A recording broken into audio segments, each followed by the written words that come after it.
Hey guys, welcome to my YouTube channel. So ఈరోజు topic వచ్చేసి structure of C program అనమాట. So చాలామందికి అర్థం చేసుకోవడానికి కొంచెం ఇబ్బందిగా ఉంటుంది స్ట్రక్చర్ ఆఫ్ సి ప్రోగ్రామ్ అనేది. సో ఈ వీడియోలో నేను మీకు క్లారిటీగా ఈజీగా ఎక్స్ప్లెయిన్ చేస్తాను, విత్ ఎగ్జాంపుల్ ఎక్స్ప్లెయిన్ చేస్తాను. సో వీడియో ఎక్కడ స్కిప్ చేయకుండా చూడండి. So so please do like, share and subscribe.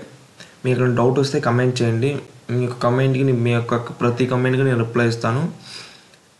So let's get started. Structure of a C program. అసలు ముందు స్ట్రక్చర్ అంటే ఏంటి? What is mean by structure? The way that the parts of something are put together or organized. అంటే the way ఒక ఒక పాత్రలో దానికి కావాల్సినవన్నీ పెట్టి దాని యొక్క అంటే అది ఒక ఆర్డర్గా పెట్టి అన్నీ కలిపితే అది స్ట్రక్చర్ అన్నమాట. ఓకేనా? ఫర్ ఎగ్జాంపుల్ ఇక్కడే చూసుకున్నట్లయితే ఒక ప్రోగ్రామ్ రాయాలంటే హెడర్ ఫైల్స్ కావాలి, మెయిన్ సెక్షన్ కావాలి, కొన్ని ప్రీ డిఫైన్ ఫంక్షన్స్ కావాలి. అవన్నీ ఆర్డర్గా పెడితే నీకు స్ట్రక్చర్ అనేది వస్తుంది. ఓకేనా? నీకు స్ట్రక్చర్ అనేది వస్తే నువ్వు దాన్ని బట్టి నువ్వు ప్రాబ్లమ్ సాల్వ్ చేయగలవు. Without structure you cannot solve the problem. Okay, so as you see here, ఇక్కడ name of a program, documentation section అనేది name of a program. Name of a program ఎప్పుడు ఇలా స్లాసెస్తో స్టార్ట్ చేయాలన్నమాట. ఓకేనా? వీటిని pre process directives, nothing but the header files. Header files ఏంటంటే ఇక్కడ హ్యాష్ ఇంక్లూడ్ std.h అని ఉంది. హ్యాష్ ఇంక్లూడ్ std.h అంటే ఏంటి?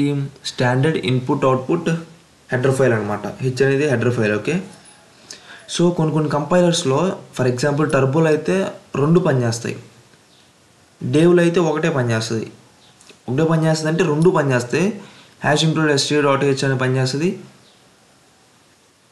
హ్యాష్ ఇంక్లూడ్ conny.h అనేది కూడా పనిచేస్తుంది. కాకపోతే there is no use of conny.h, ఎందుకంటే ఇది ఆల్రెడీ అక్కడ ఉంటుంది డేవ్ C++లో ఇంటిగ్రేటెడ్ అనమాట. సో మీరు ప్రీ ప్రాసెస్ డైరెక్టివ్ అంటే ఇక్కడ హెడర్ ఫైల్స్ మాత్రమే రాస్తారు. హెడర్ ఫైల్స్ రాయటం వల్ల యూజ్ ఏంటంటే మీకు కింద ఇవి ఉన్నాయి కదా, ప్రింట్ఎఫ్ కానీ స్కాన్ఎఫ్ కానీ, సో ఇంకా ఫర్దర్గా ఉంటాయి రిటర్న్ కానీ, ఇవన్నీ ఇందులో ఉంటాయి అన్నమాట. సో వీటిని ఇక్కడ తీసుకుంటేనే వాటిని వాడుకోవడానికి కుదిరిద్ది. ఓకేనా? So next one, definition section. Definition section అనేది ఎలా స్టార్ట్ చేస్తారంటే హ్యాష్ డిఫైన్. ఫర్ ఎగ్జాంపుల్ ఇది కాన్స్టెంట్ వాల్యూస్ అనమాట, త్రూ అవుట్ ద ప్రోగ్రామ్ అసలు చేంజ్ అవ్వదు. హ్యాష్ డిఫైన్ మ్యాక్స్ 100, ఇక్కడ ఈజ్ ఈక్వల్ టు అనేది మెన్షన్ చేయరు, ఇక్కడ ఆపరేటర్. ఓకేనా? హ్యాష్ డిఫైన్ మ్యాక్స్ 100 అంటే max value throughout the program 100 ఉంటుంది. మీరు చేంజ్ చేయాలన్నా కానీ కుదరదు. ఇంకా నీకు ఫర్దర్గా నేను ఎగ్జాంపుల్లో చెప్తాను. ఓకేనా? ఇది గ్లోబల్ డిక్లరేషన్ అనమాట. గ్లోబల్ డిక్లరేషన్ అంటే ఏంటి? నువ్వు ఎక్కడైనా వాడుకోవచ్చు program, throughout the program. నువ్వు ఈ బ్లాక్లో వాడుకోవచ్చు, ఈ కింద బ్లాక్లో వాడుకోవచ్చు, ఎక్కడైనా వాడుకోవచ్చు. నీకు కావాలంటే మధ్య మధ్యలో చేంజ్ చేసుకోవచ్చు కూడా. ఓకేనా? అది తర్వాత మెయిన్ సెక్షన్, ఇది అనేది ప్రీ డిఫైన్ ఫంక్షన్ అనమాట. ఓకేనా? సో ఈ మెయిన్ సెక్షన్లో నువ్వు రాస్తావు ఇది int, so block of the code you will write in that main function. ఓకేనా? ఇది వేరియబుల్ డిక్లరేషన్ సెక్షన్ అనమాట. సో ఇదంతా నువ్వు వేరియబుల్ డిక్లరేషన్ అనేది body of the main function అనేది 2 ఒకటే అనమాట. సో ఈ మొత్తం కలిపి నువ్వు body of the main function అని రాసినా కానీ okay, it will be no problem. ఓకేనా? సో నెక్స్ట్ వన్, ఇది సబ్ ఫంక్షన్ అనమాట. ఓకేనా? సబ్ ఫంక్షన్ అనేది నువ్వు ఎక్కడ కూడా రాసుకోవచ్చు, కాకపోతే నీకు కన్ఫ్యూజ్ ఉంటుంది అనమాట. So better to right in the last, that you will get an idea. Okay, so we will see the example file. So document section అనేది యువర్ విష్, మీరు రాస్తే రాయొచ్చు లేకపోతే లేదు. కాకపోతే మీ డాక్యుమెంట్ సెక్షన్ రాసేదే మీరు ఫైల్ నేమ్ సేవ్ చేసుకోవాలన్నమాట. ఓకేనా? ఫస్ట్ హెడర్ ఫైల్ రాద్దాం.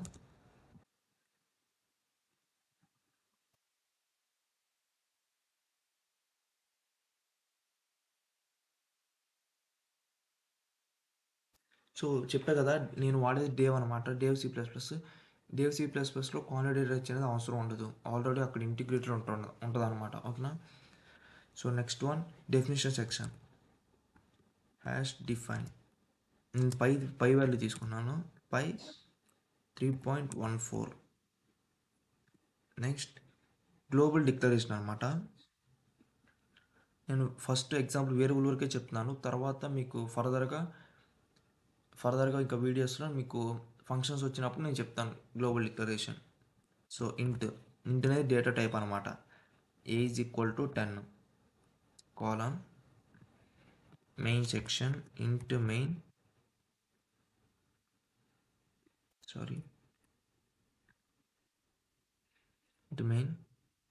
సో ఇక్కడ నువ్వు వేరియబుల్ అనేది డిక్లేర్ చేసుకోవచ్చు.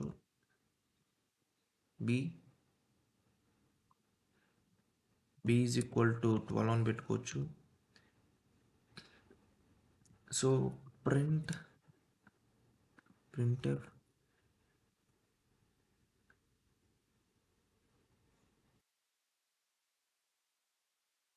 ఇది %d అనేది ఫార్మాట్ స్పెసిఫైర్స్ అనమాట.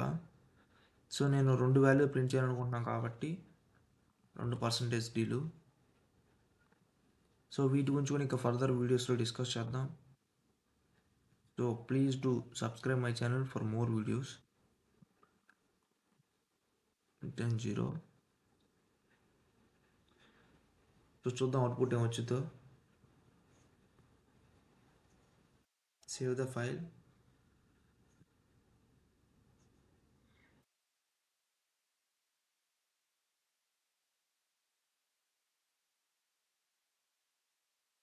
సో చూసారా 10 12 వచ్చినాయి. సో ఇక్కడ ఏ ప్రింట్ చేసిన ఏ వాల్యూ ఎంత 10, B value 12.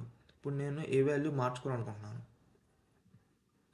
A is equal to 15 పెడతాను. సేవ్ చేసుకున్నాను, కంపైల్. సో ఇప్పుడు 15 12 వస్తుంది అనమాట. సో చూసారా. I hope all you got clear.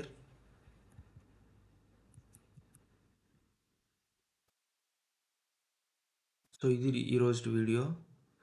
So thanks for watching. Please to like, share and subscribe. మీకు డౌట్ ఉన్నా కానీ కమెంట్ చేయండి.